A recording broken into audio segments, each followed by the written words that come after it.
Hello दोस्तों, कैसे हैं आप सब। उम्मीद करता हूं कि आप लोग अच्छे होंगे और अच्छे से अपने लाइफ को एंजॉय कर रहे होंगे। मेरा नाम विकास है और मैं आज फिर से आपके सामने हाजिर हूं आर्टिकल्स के बारे में डिस्कस करने के लिए। लास्ट टाइम हमने एक डिस्कशन किया था आर्टिकल्स के बारे में और मोस्टली हमने कवर किया था, ट्राई किया था ए और एन का प्रयोग करने के बारे में हमने सीखा था और बहुत ट्राई किया था मैंने आपको अंडरस्टैंड करा सकूं कि कहाँ कहाँ मिस्टेक्स होते हैं और कहाँ कहाँ हम यूज कर सकते हैं। तो कुछ एक पार्ट उसमें पेंडिंग रह गए थे जो कि अभी फिर से मैं कंटिन्यू करने जा रहा हूँ और ज़्यादा मैं टाइम लेने की कोशिश नहीं करूँगा और ट्राई करूँगा कि इसको कम से कम टाइम में मैं इसको कंप्लीट कर सकूँ।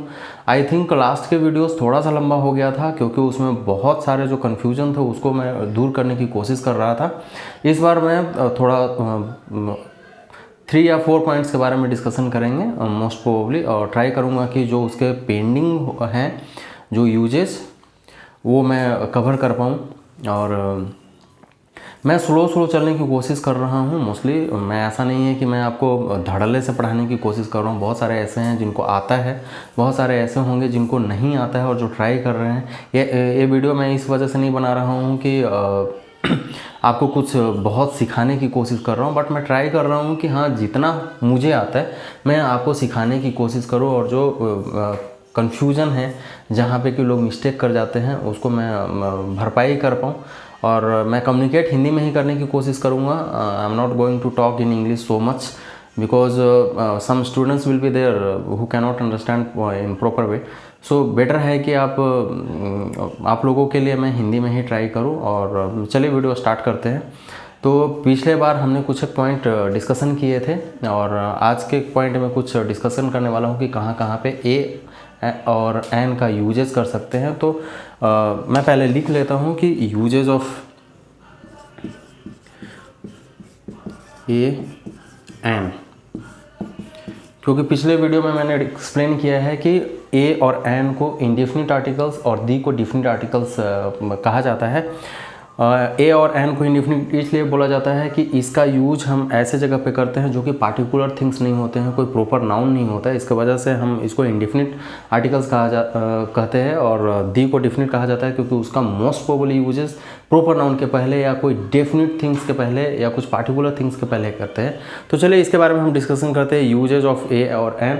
और मैं ट्राई करूंगा कि नेक्स्ट वीडियो जो है डिफिनिट आर्टिकल्स दी के बारे में एक्सप्लेन करूं और बीच बीच में हम इसके एग्जांपल्स के थ्रू भी प्रैक्टिस करेंगे कि ताकि आपकी और भी जो कन्फ्यूजन है वो क्लियर कर सकूँ। जैसे कि फिल इन द ब्लैंक्स, वो सही या गलत जो चूज करने हैं उसके बारे में डिस्कशन कर सके। तो चलिए स्टार्ट करते हैं ज़्यादा टाइम कंज्यूम ना करते हुए। तो इसके और भी कौन कौन से यूजेज हैं मैं उसके बारे में बात करना चाहता हूँ। तो पहला यूजेज, आई थिंक आपको यदि कन्फ्यूजन हो तो मेरा फर्स्ट पार्ट वीडियो आप ज़रूर देख लीजिएगा। Let's start. तो पहला जो है इसका कि ए एन का यूज जब भी किसी वाक्य में वर्ब का प्रयोग नाउन की तरह किया जाता है तो वहाँ ए या एन का यूजेज हम कर सकते हैं। फर्स्ट, कोई भी वर्ब किसी भी वाक्य में, कोई भी वर्ब जो नाउन की तरह यूज किया जाता है, किसी भी वाक्य में जब वर्ब नाउन की तरह यूज किया जाता है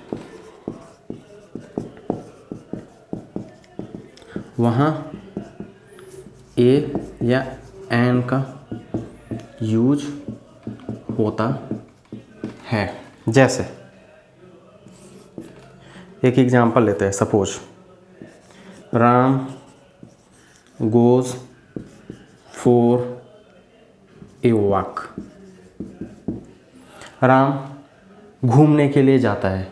यहाँ पे ए का यूज हम कर रहे हैं, यहाँ पे एक आर्टिकल का यूज हम कर रहे हैं, ए का यूज कर रहे हैं। यहाँ पे वाक जो है ये क्रिया है। क्रिया हिंदी में आप जानते होंगे, जिसे किसी भी काम के करने या होने का बोध होता है उसे क्रिया कहते हैं। इंग्लिश में वाक जो है वो वर्ब कहलाता है। उसके पहले हम ए का यूज कर रहे हैं। तो यहाँ पे मैंने आपको डिफाइन किया है कि किसी भी वाक्य में जब वर्ब नाउन की तरह यूज किया जाता है वहाँ ए और एन का यूज होता है। जैसे Ram goes for a walk.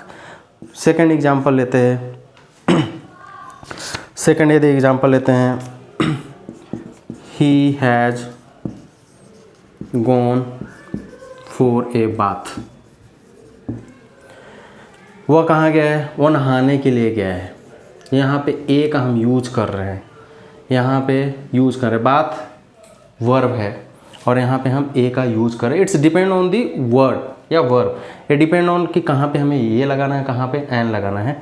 तो जस्ट मैं एग्जांपल दे रहा हूँ आपको। यदि तीसरा एग्जांपल हम देखें तो उसमें एक एग्जांपल दे सकते हैं कि I want to have a drink. यहाँ पे भी हम यूज कर रहे हैं, ड्रिंक क्या होता है, इंग्लिश में ड्रिंक को वर्ब बोला जाता है, क्रिया है जो किसी काम के होने या करने का बोध करवा रहे हैं यहाँ पे।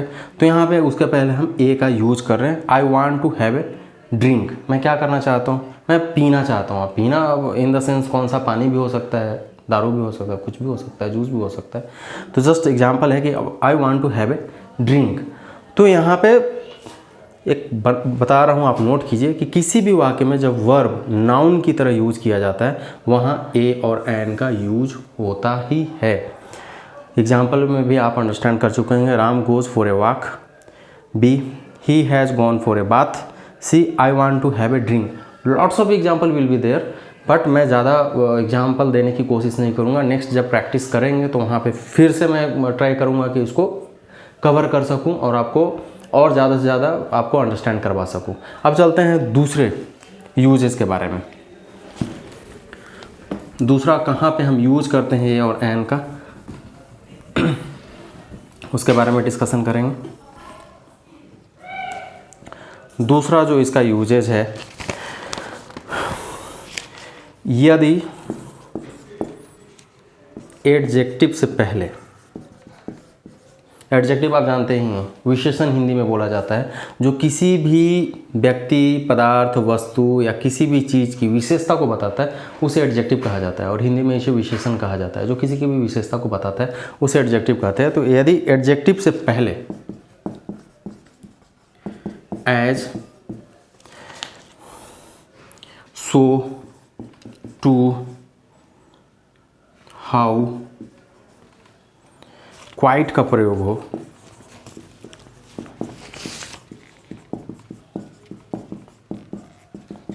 प्रयोग होता है, उसके बाद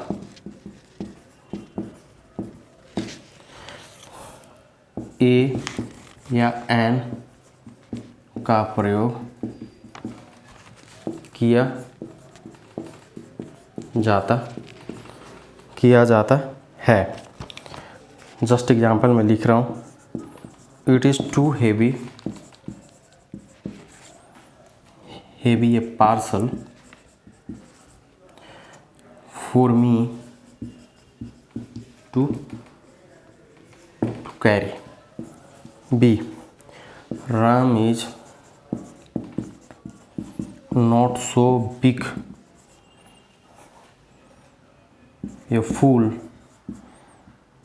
एज यू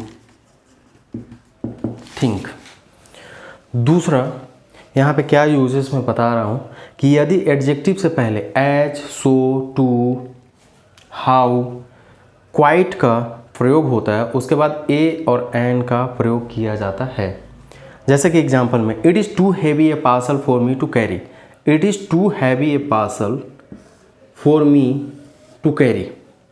यहाँ पे यूजेस देखिए, टू का यूजेस हुआ है, मैंने आपको बोला है टू। उसके बाद हमने ए का यूज़ किया, it is too heavy a parcel for me to carry. इसका मतलब क्या है कि ये मेरे लिए कैरी कर पाना बहुत ही बड़ा मुश्किल है। मतलब it is too heavy a parcel for me to carry, मतलब कि ये पार्सल जो है मेरे लिए उठाने में बहुत ही मुश्किल है या बहुत ही हेवी है। हेवी का मतलब क्या होता है, बहुत ही भारी है। सेकंड यदि एग्जांपल देखें, Ram is not so big a fool as you think. यहाँ पे यूजेज हम किया है सो, आपको मैंने बताया सो। उसके बाद हमने ए का यूज किया है, Ram is not so big a fool as you think. इसका एग्जाम्पल क्या है, Ram is not so big a fool as you think. Ram उतना मूर्ख नहीं है जितना कि तुम सोचते हो। Ram is not so big a fool as you think. Ram उतना मूर्ख नहीं है जितना कि आप सोचते हो। तो यहाँ का दूसरा मैं बता रहा हूँ कि यदि एडजेक्टिव से पहले as, so, too, how, quite का प्रयोग होता है, उसके बाद ए एन का प्रयोग होता है। यहाँ पे देखिए हेवी है, हेवी क्या है? एडजेक्टिव है। एडजेक्टिव क्या है? इसकी विशेषता बताता है। किसकी विशेषता बता रहा है? पार्सल की विशेषता बता रहा है। पार्सल क्या है? कोई भी सामान हो सकता है, गाड़ी, कुछ भी हो सकता है, कॉपी किताब कुछ भी हो सकता है। तो पार्सल क्या है? वो हेवी है। हेवी क्या है? एडजेक्टिव है। उसके पहले क्या आया है? टू आया है, इसके लिए हम ए का यूज कर रहे हैं। सेकंड एग्जांपल में देखिए, Ram is not so big. Big क्या है? एडजेक्टिव है। किसको दिखा रहा है? फूल को दिखा रहा है कि वो उतना बड़ा मूर्ख नहीं है। फूल क्या है? एडजेक्टिव है। यहाँ पे सो का प्रयोग हुआ है। फूल, वो राम उतना मूर्ख नहीं है जितना कि आप सोचते हैं। अब तीसरे एग्जाम्पल की तरफ चलते हैं, तीसरे यूजेस की तरफ चलते हैं। मैं ट्राई करूँगा कि जितना स्लो मोशन में चल सकूँ, जितना आपको समझा सकूँ, क्योंकि एक वीडियो में